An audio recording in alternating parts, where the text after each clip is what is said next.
we're all probably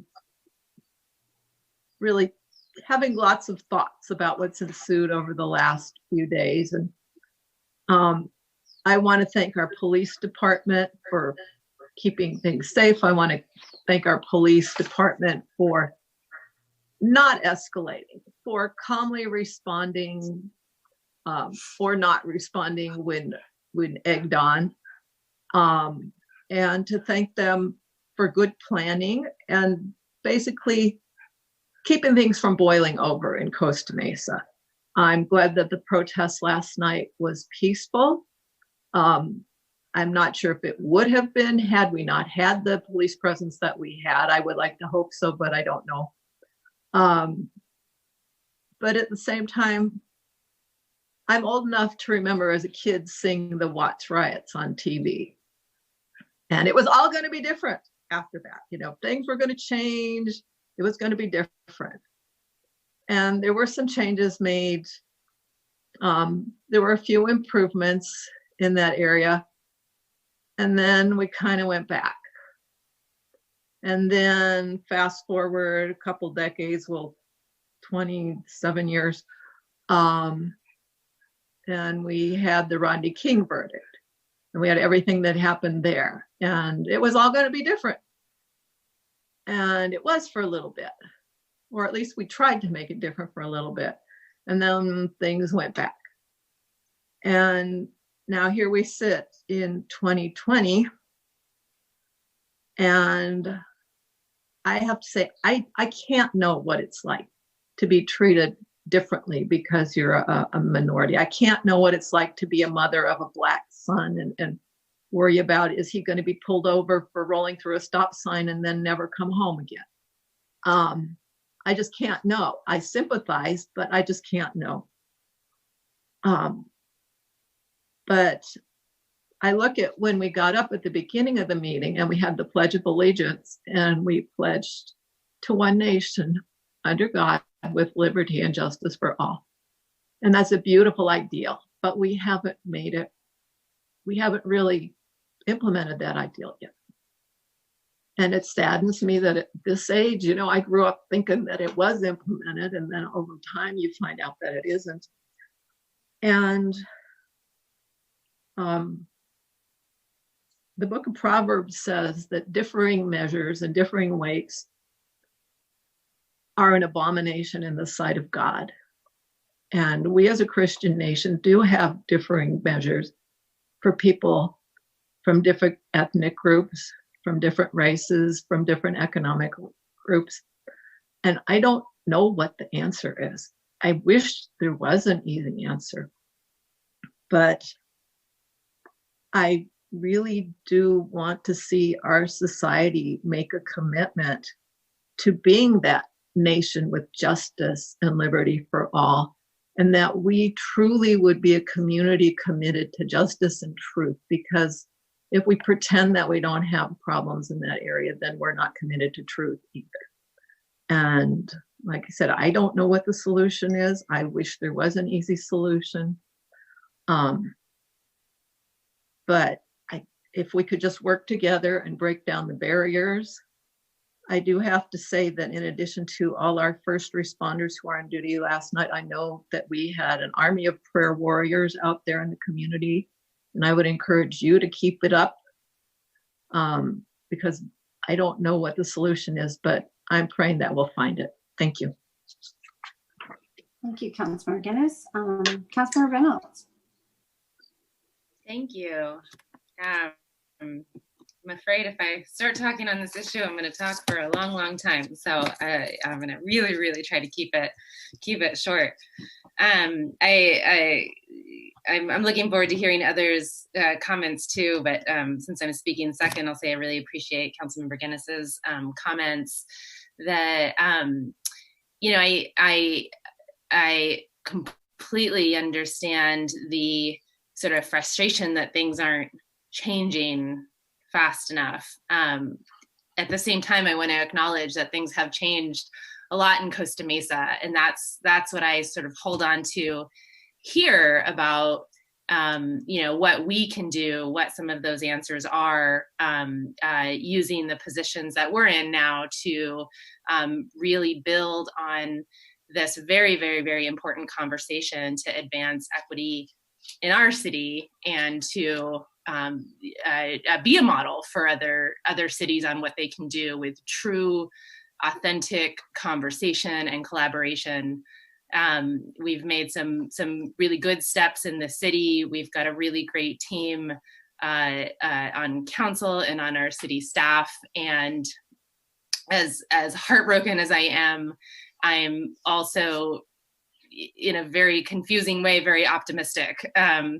And because I know the opportunity we have here to make change and sustained change. So I will sort of share what I often share in times of joy and celebration. I share that I'm really proud of the city.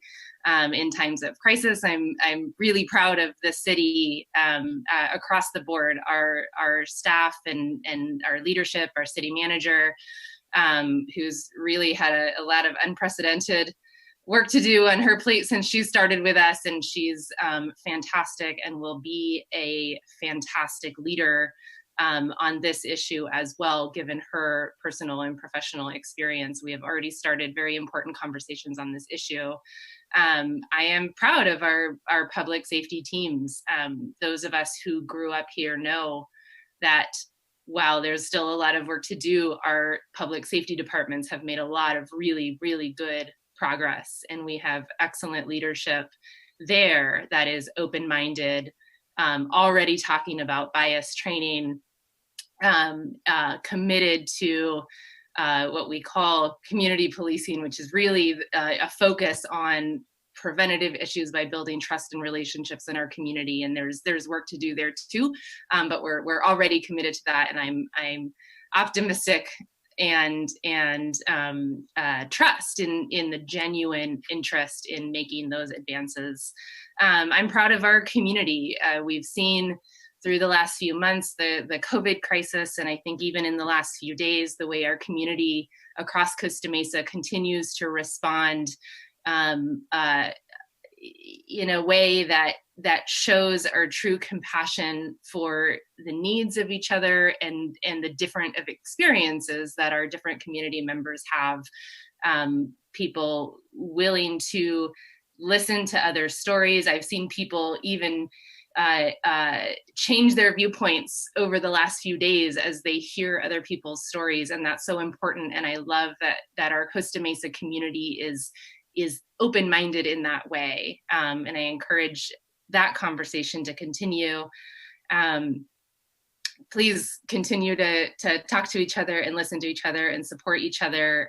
This is a conversation that we've started a while back and will continue. And I think it will take us a little bit to figure exactly what steps we take, but there's a lot of good ideas already being explored in terms of how we make sustained change out of this discussion. Equity is one of the issues that has been near and dear to my heart for a long time.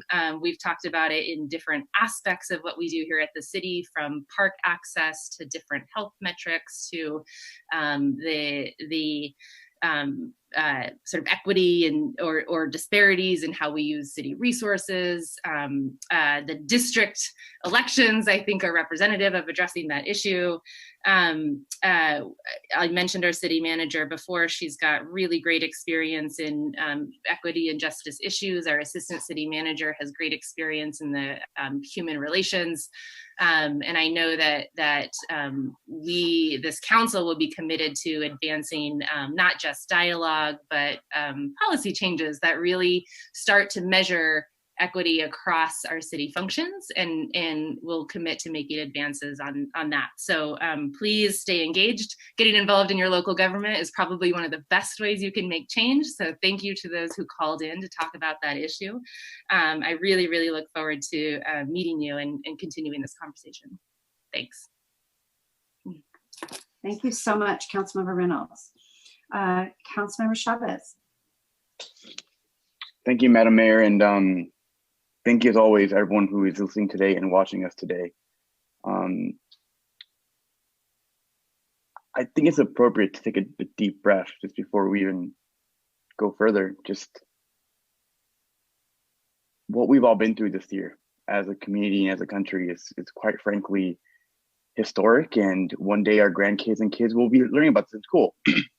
Because there's just so much going on with the whole worldwide pandemic, with the whole economy, and now with social unrest. And I can find no better way to share my point of view than to share a personal experience of my own here in Costa Mesa. Because I think this will highlight the commitment our police department has to our city, how we are a bit more ahead than maybe most, but how we can still keep growing. So when I was growing up in Costa Mesa, just for clarity's sake, I was born 95, so I'm 24. We had a contract with ICE in Costa Mesa. It was so where if you were arrested and you were undocumented, you would be detained and go into an ICE center. What happened during that time period, around the time when I was around 4th to 8th grade, my parents gave me a conversation. They said, hey, I know we're citizens. I know Reagan gave us papers. Don't call the police. Just, there's no reason to call the police. I grew up most of my underage years, I grew up not really trusting the police. I saw no reason to call, quite frankly, right? You know, if you've already been mugged, you've been mugged. You can't get your stuff back. If something happens, it happens. You know, you can't undo it, right? It isn't the same as what Black people face in this country, but it's what my experience was with the police. And as I got older and as changes came in Costa Mesa, the police department realized the mistake in that methodology. They realized that having that contract made people not trust the police and made things more unsafe. So there was a shift in the policing to what Member Reynolds said, towards community-oriented policing. And it's been a long journey. It hasn't been an overnight switch. It was something that came one day and we were all hunky-dory. I mean, even to this day, one of my biggest challenges in my district, which is the majority Hispanic district, has really been instilling in my community that it's okay to call the police.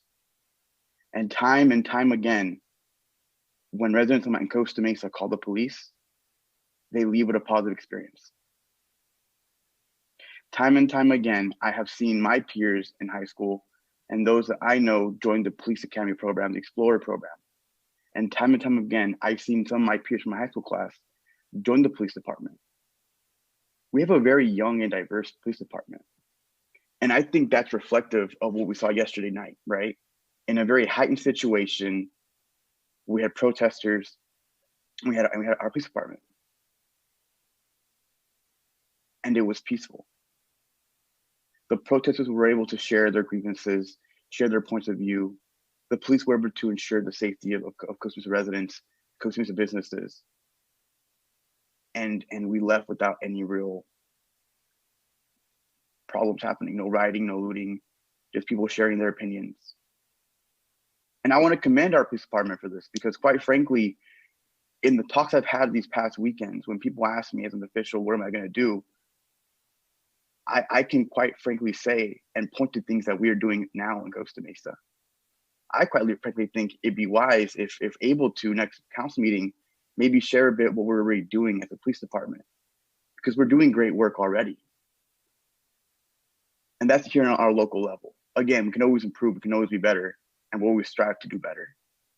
But I think in our capacity as council members, we can assure you that we're doing our best alongside our CMPD to make sure you're safe, make sure we have these anti-bite trainings in place, and to ensure your safety both in a physical sense and in a mental sense. So I think that would be great to share with everyone if we can do that next meeting, City Manager Phil Harrison. And one thing I want to say to everyone else listening that's young like me, you know, I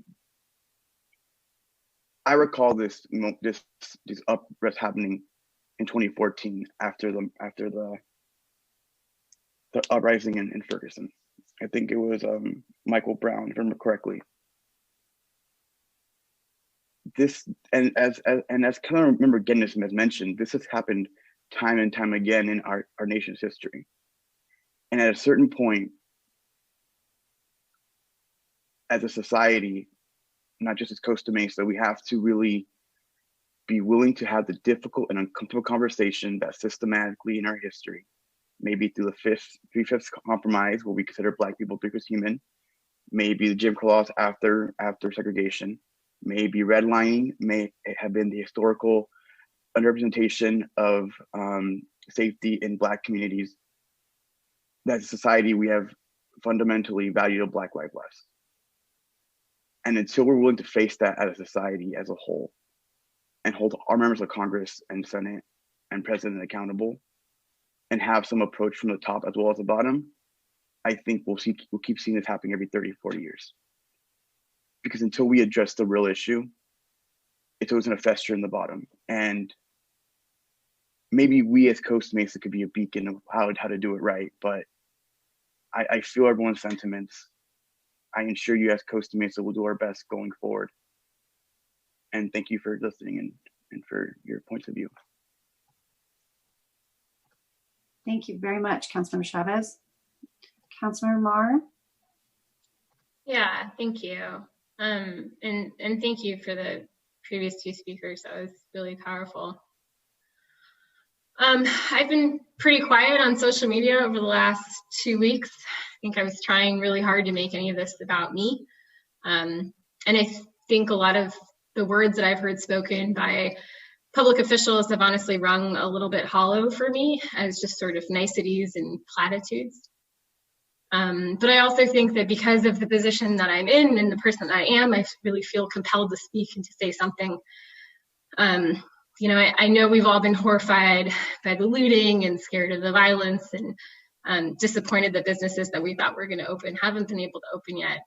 But that is really nothing in comparison with the grief that I feel right now for this country. And I wish that I shared more of Councilmember Reynolds' optimism, but I also feel compelled to just acknowledge that we have not treated Black and brown people in this country very well, ever.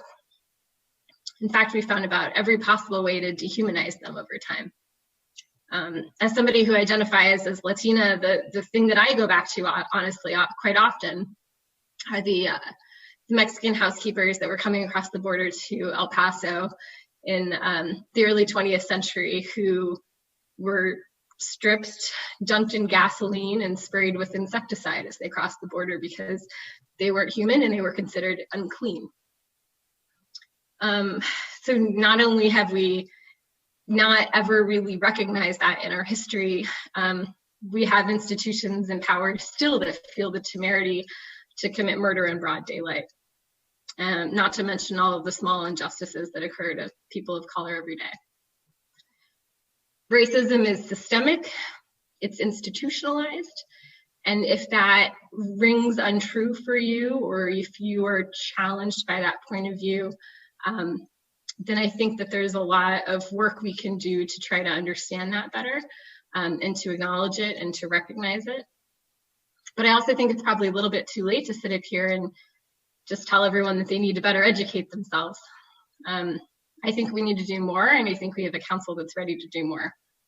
I think we need to advocate for the election of countywide officials who better recognize the systemic injustices in the existing system. We need to run candidates who represent our values. We need more people who, frankly, look like us in office.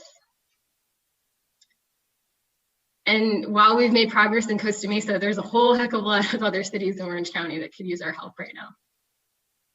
I'm really proud of our community, and I want to continue to lead the county in doing the best possible thing. We've seen that with COVID. We've seen that with our homelessness response. You know, in many ways, we are looked at over and over again, and certainly have over the last 2 years, for setting the standard in the county. And I'm really, really proud of that. But I think obviously there's more work to be done. I know that at one point the city manager had talked about doing unconscious bias training for city staff. I would love to see that get rolled out for everybody and potentially made accessible to the public. I think that's really a first step in recognizing our own biases, even if they don't hit us in the face on a regular basis. To Councilmember Chavez's point, yes, absolutely, we should educate the public on what the police department has done. Really, in the last 10 years, we have embraced community policing. We have people who look like the community and who speak Spanish and who have like made a really concerted effort into like getting into the community. But I also think we're not without fault. And so I'd like us to look hard at ourselves and see if there's an opportunity for improvement, because we know there's always an opportunity for improvement. What else could we be doing? I want to encourage you to donate to organizations that are doing really good work. So there's one called Teaching Tolerance. It's at tolerance.org. It's one of my favorites because I think that slavery and Reconstruction and the civil rights movement are too often only given a paragraph in your average textbook, and that's not enough. And so I'll be donating my next city council stipend to that organization. I said at the beginning that I feel grief, and so if any of you have ever experienced grief, it does decline over time, but it can also sort of hit you in waves. I don't think that we're going to fix anything overnight. I think it's going to be a long process, but I think just based on the comments here tonight, you have a council and city leadership who's willing to do everything they can to make things better over time. Thank you. Thank you. Thank you for sharing. Councilmember Montour. So a few things. First of all, I do want to thank our police department for a very calm and measured response, and it's highly commendable. I'm just going to be brief on each of these. The original incident that many of us saw was very disturbing, and certainly not to be condoned. And there are all kinds of words you can use to describe how bad it was and so forth. But at the same time, let's all be honest. There is no reason. We can understand why people are upset and why people may want to protest. But that's not what we're seeing. We're seeing rioting and looting and stealing and damaging of businesses. And that is not right. And all of us up here should be condemning that as well. That there's just no reason for that. This whole COVID thing, that's hurt the poor the most. They're the ones with the jobs. And that's not the main focus of my points, but this rioting, destruction of property, destruction of businesses, it's hurting poor people the most. And how any of us up here can be quiet or silent on that is just beyond me, and not call it for what it is. It is rioting and it's stealing and destruction of property.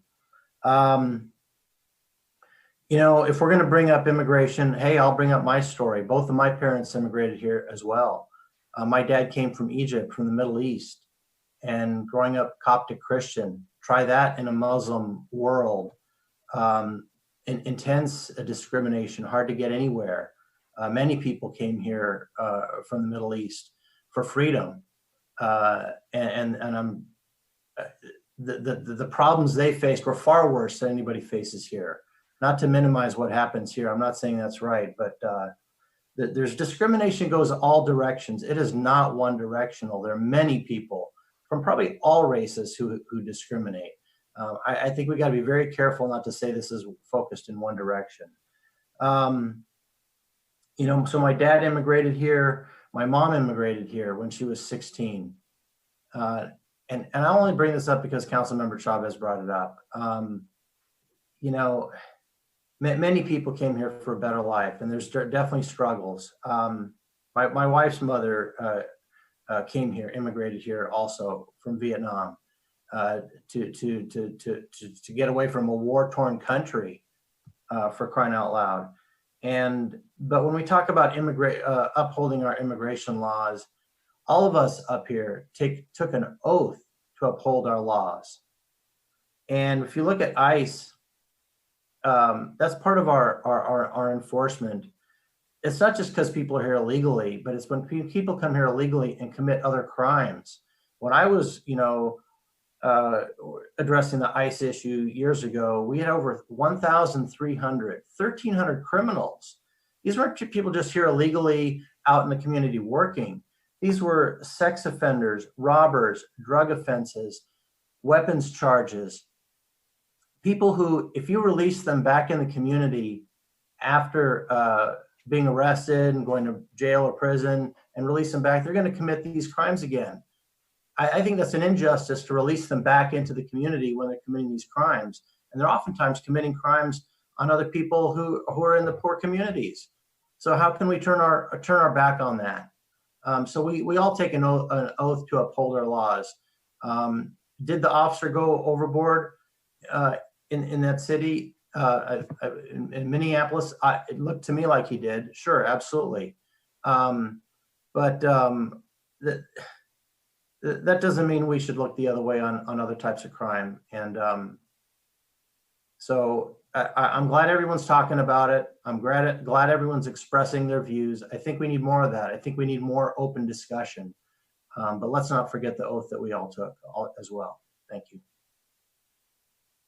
Okay, Mayor Pro Tem Stevens. Yes.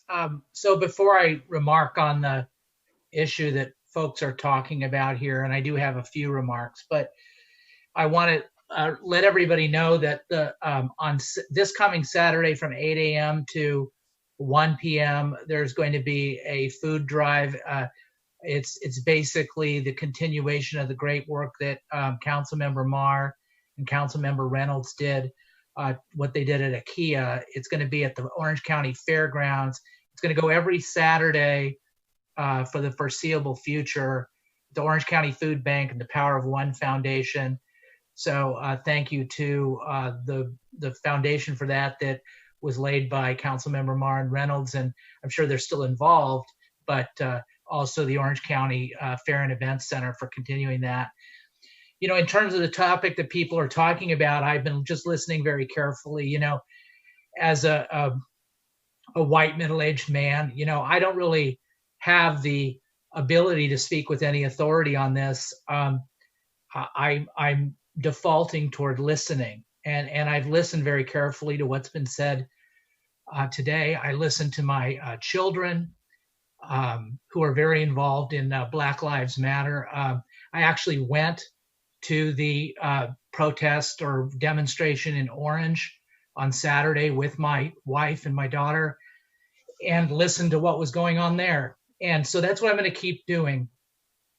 I do agree with, you know, one thing I just want to, as a marker in time, remember about last year at this time, we were deciding whether to fly the pride flag. And we had some very moving testimony from folks in the community, the LGBTQ community. And they told us about how they didn't feel like they belonged. And so we flew a flag. We tried to do something about it. It's about that. It's about, I think, making sure that every American, every Costa Mesan feels like they belong. They can trust their police. They can trust their leaders. They can trust their government. We as a country have a long way to go to get to that point. We're nowhere near that point. We in Costa Mesa are probably a little bit closer than most cities. Now, what my daughter said today to me is, so what, Dad? So what about what you do in Costa Mesa? That's just Costa Mesa. This is a bigger problem. Stop being so myopic. Stop focusing in on Costa Mesa. That's all I hear you talk about. But it's what we can do. We're on the call. We're in the community. We have a platform, and we can address the issue. One of the things we have is a police chief who is kind and compassionate, collaborative. He's relatively new to the job. He's open and open-minded. And I think he's going to be a great leader into the future for the police. Even if we look at our warrants, you can see that we do de-escalation training or crisis intervention training. There are some expenditures of that in our consent calendar. That's something that I remember was implemented in 2017 after Mayor Foley and I went and saw what they were doing in the city of San Antonio, brought it back, and that was implemented here in the city of Costa Mesa. The other thing we have is we have a great city manager who has a diverse background, who has a different perspective. And I will say that the most important vote that I ever took was to have her be the city manager. We questioned our city manager candidates. And one of the questions we asked is, what is your commitment to diversity? And that was one of the things that led to my vote for Lorianne Farrell Harrison. During that time that she's been, we're coming up on her 1-year anniversary, she's been a great resource. She set me straight. She's told me when I'm letting my white privilege take over, when I'm not seeing every position that I should see, when I'm not doing equity. And I appreciate that. I need that. I need the testimony of Councilmember Chavez and Councilmember Marr, because I don't have that platform or life experience, but I do have a vote and I have a responsibility. So let's move forward. Let's listen to one another. I'm open to that, and we will be a place where it can be, with what we have in place, through the council, through our city manager, through our police chief. We have the ability to be a model, to be a beacon, and let's do it. But for me, I'm going to sit back and listen to ideas and try not to talk too much. So much for that. I've talked too much already. I'm done. Okay, thank you, Mayor Pro Tem Stevens. There's this phrase that seems to be overused, but diversity is our strength. And I think that you can tell just by listening to the stories and the beautiful messages that have been expressed here tonight. The diversity that is on this council is our strength. One of the ways that I feel deeply is a way to build equity and to find justice for people is through education. And I think that Councilmember Chavez epitomizes how education can change your life. We're not an educational board, but we have an ability to give access to educational opportunities. And this council is committed to that. This council has been committed to, in the last several years, before COVID, before social unrest, before George Floyd was murdered by a police officer who used unlawful force against him. Before all of that, this council has been committed to issues of equity, of social justice, of making sure that we have a diversified staff, making sure that we do those trainings. In fact, March 30th was the date that we were planning to have the unconscious bias training, and it got canceled because of COVID. And so that will get brought back, and we will have that on for the staff again. But we have been committed to this. As Mayor Pro Tem Stevens indicated, when we went to San Antonio to work to learn about issues regarding homelessness, one of the really powerful discussions that we had were with two police officers who described how an African-American family had their son taken from them because he had a disability and he had some mental illness. And the police officer that came up did not understand that and didn't have a way to de-escalate, and this young man ended up being killed. And it changed the way that they managed their police department there. It changed the way that they did their training. And we learned so much from those officers, and they're going around the country helping to change the way that officers learn how to deal with mental illness, how to deal with people who have disabilities, and how to deal with race relations within law enforcement. So we're committed to these issues. We're committed to giving access to people for housing. we've worked on that issue for several years, and we will continue to do so. Councilmember Chavez brought up the Explorers program. The Explorers program right now is one of the things in our city that I feel we have. It's so beautiful because there's hundreds of kids that are students, that are from Costa Mesa, Estancia, Newport Harbor, and even Edison High School who participate in this program. Officer Bao is the head of the program. He has done a phenomenal job. And the leadership of the Explorers, the student leaders, they are predominantly women. This is really powerful for these young women to participate in this program, mostly young Latinas participating in this program, giving back in community service and learning to be part of a system that probably, as Councilmember Chavez expressed, they probably feared before. And so I do think that these are the ways that we are able to make change, and we are able to change the systems that oppress, the systems that prevent people from having access and opportunity.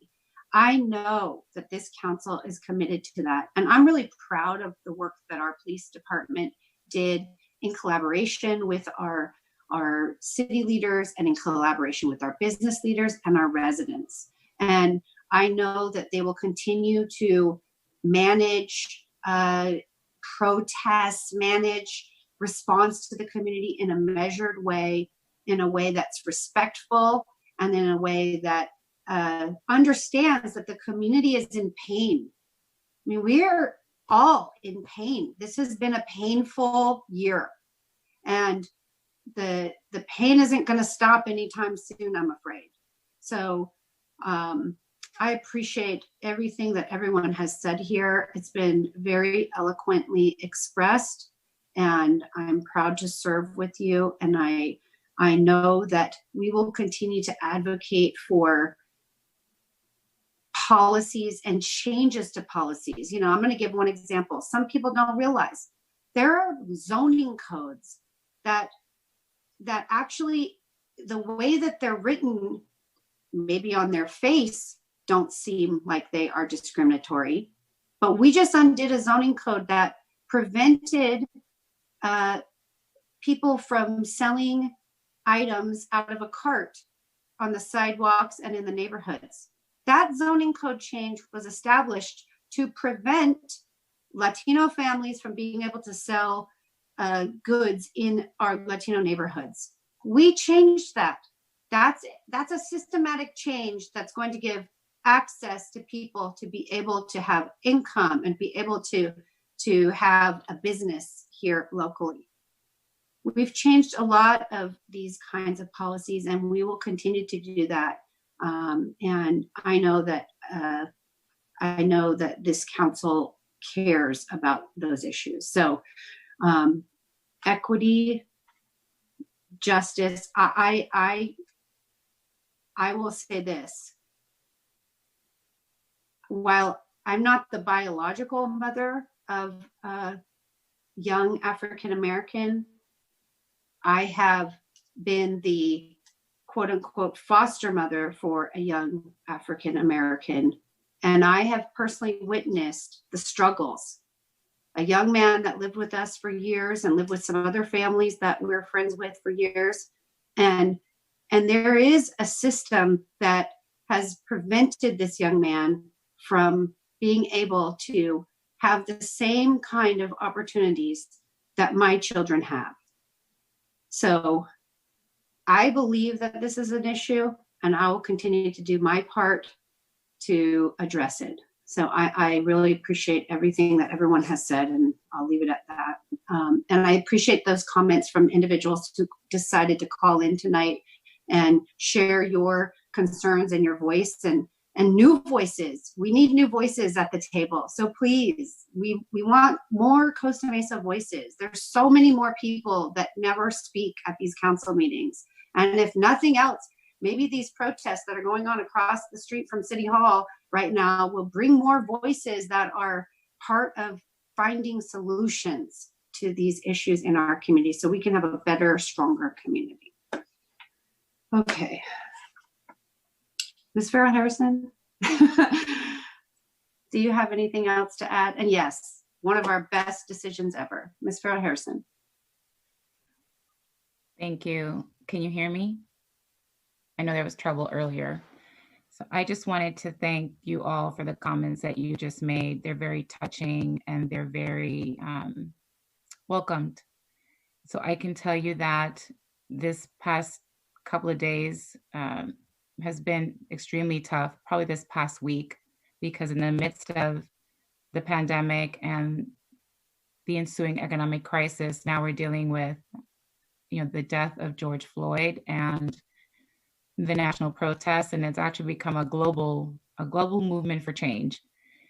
There are many personal emotions that I've had to manage at the same time that I'm helping to manage the city, which of course is done by many of us together every single day. And so I am very comforted by the comments that you've made tonight and your commitment to change the things that aren't working. I think for anyone that thinks that this is not a time of reckoning, I don't know what to say. The world is calling for us to change. The country is calling for us to change. And most importantly, what I'm seeing every day on the news is the youth. There's a new generation that is demanding for systemic issues to get addressed. We have to address them. And we are in unique positions. And we're able to do that every day in many different ways. And so, to the comments of, I'm not sure how, what to do about it.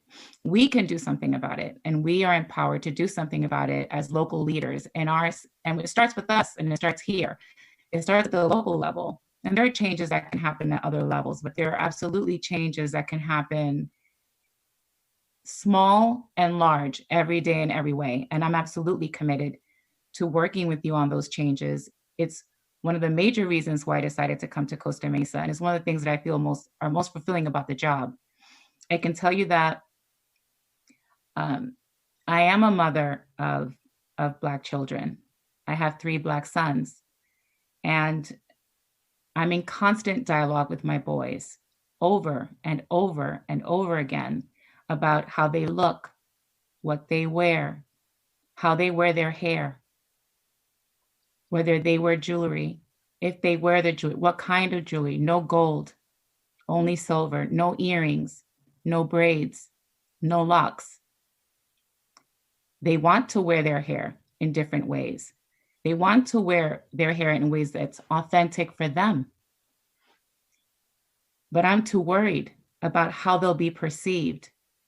And I'm constantly I'm mixing a cocktail with my children, as if I'm stirring coffee, where I pour in just enough cream so that they're not in danger every single day.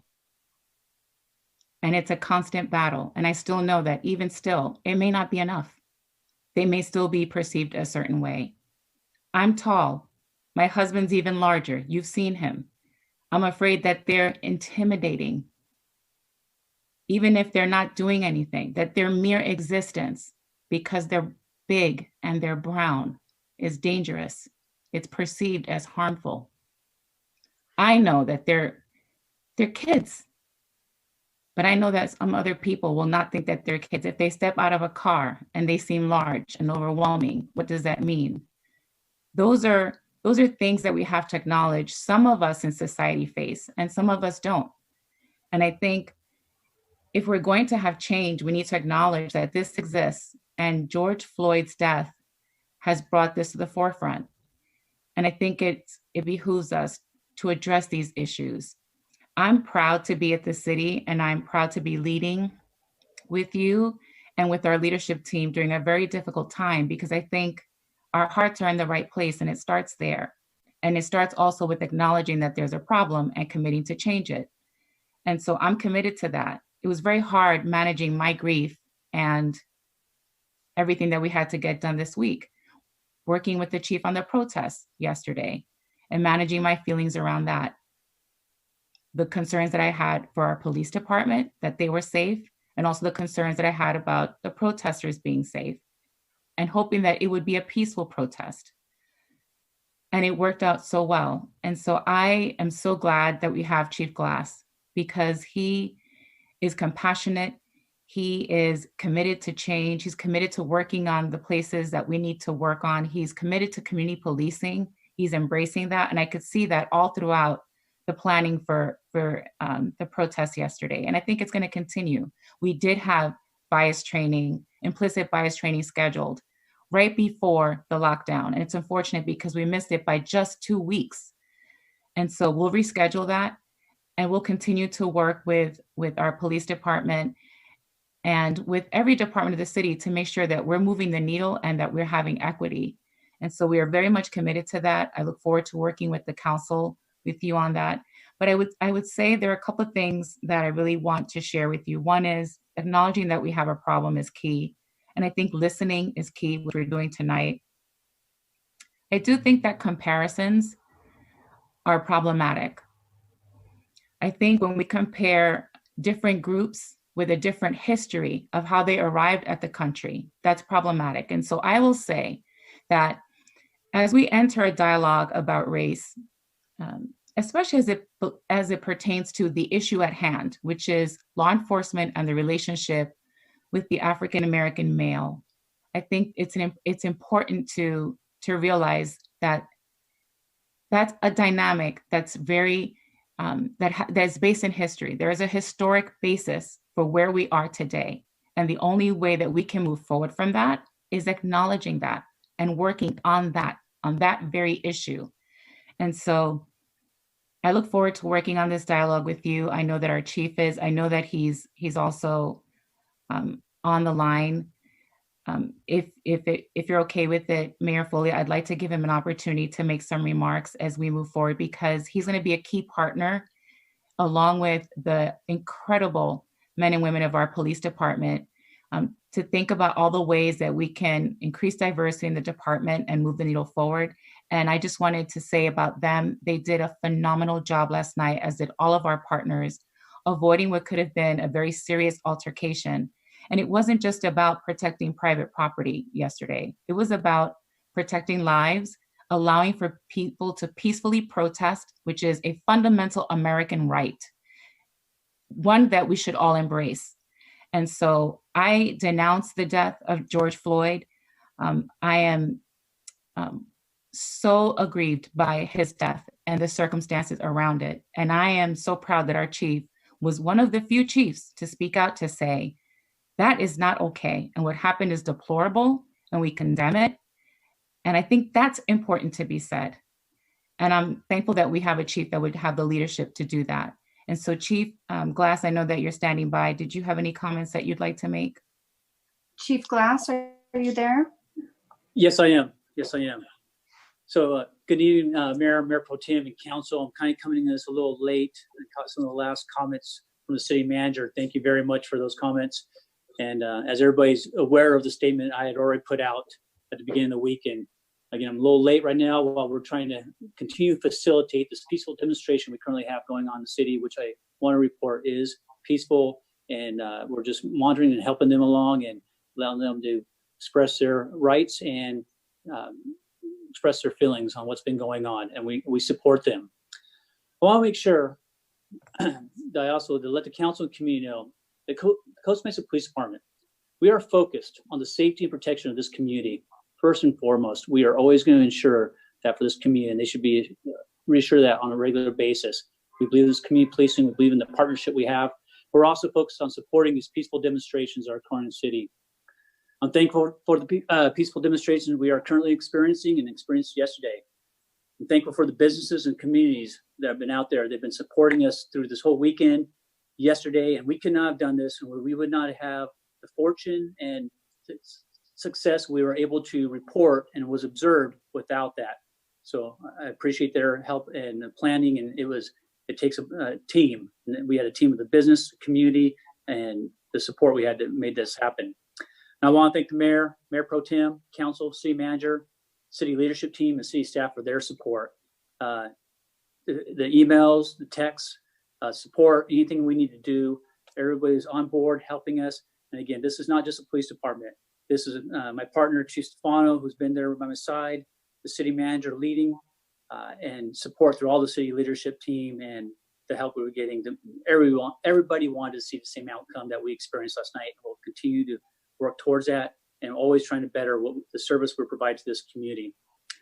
The Costa Mesa Police Department will continue to provide quality police services to all through community policing and with professionalism, integrity, respect, and without bias and in a fair and impartial manner, as I stated in my previous statement that we put out in the weekend.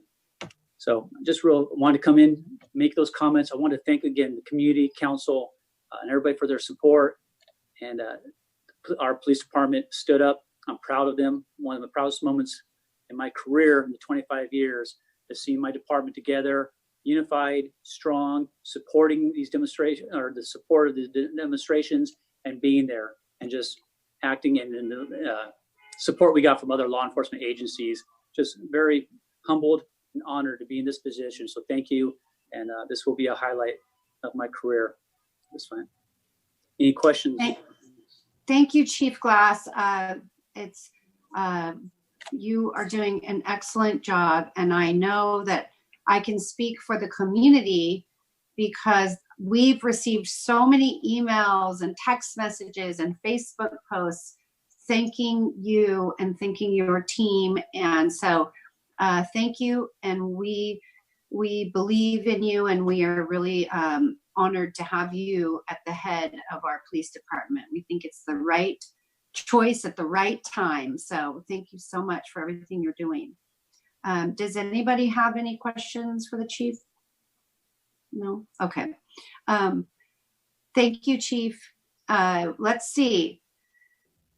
Ms. Barlow, this has just been it's like a emotional evening. We haven't even got to the agenda yet. I know. Ms. Barlow, are you gonna be okay? Yeah, I'm sorry. I'm crying. I think we have all this pent up, everybody's got like pent up emotion from the last several months, and it's all getting expressed here tonight. So yeah, I think I always try to find what are the silver linings and how are we better because of some tragedy. And I think tonight we're better. Ms. Barlow? Yes, thank you. And I agree with that. I want you to know, I wasn't actually planning on saying anything, but you've all moved me so much. And the public and Lorianne, it's such a pleasure to work with you. I've been, I took an oath long before most of you ever took one I know two of you, but to defend and uphold the Constitution of the United States of America.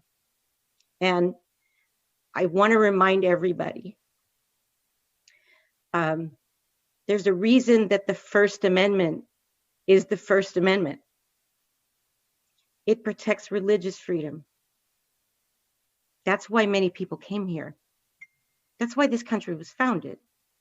It protects the freedom of the press, the right to speak and publish and offer commentary, even that which we do not like. It's why we allow people to comment at our public comment and send us emails, even when we're abhorred by their words and we reject their thoughts. They have a right to speak them. And it protects our right to petition our government. That's what these protests are about, petitioning our government for a change, to assemble together and to say, even in the face of this terrible disease that we're dealing with, to say, this cannot go on any longer. And I, for one, am proud to stand shoulder to shoulder, even though I'm not tall enough to do that with most of you, but to stand figuratively shoulder to shoulder with you, to do whatever is in my power as your city attorney, to make it better here in Costa Mesa and everywhere else. We have to start somewhere. And John, I think your daughter's comment is both correct and And at the same time, your response is correct. We can only do what we can do. We have to start somewhere. And my 3 children, I'm proud to say, are all champions, in my view, of equality and true equality that I hope someday we all actually experience. And if there's some way that I can help to make it faster and better, I'm here to do that. So thank you. Thank you. Thank you so much. Appreciate that. John, Mayor Pro Tem Stevens, I think that I had a few comments to me from my college age students, sons that were similar. I think everyone, I think all of our kids, including maybe Miss Farrell Harrison's and Miss Barlow's, get sick and tired of hearing us talk about Costa Mesa. But yes, we can learn and when we listen, and I think that youth of our community are trying to get our attention. So we need to figure out a way to create an environment that they can share based on how they like to communicate, which is not the same as we communicate. So we've got to figure that out.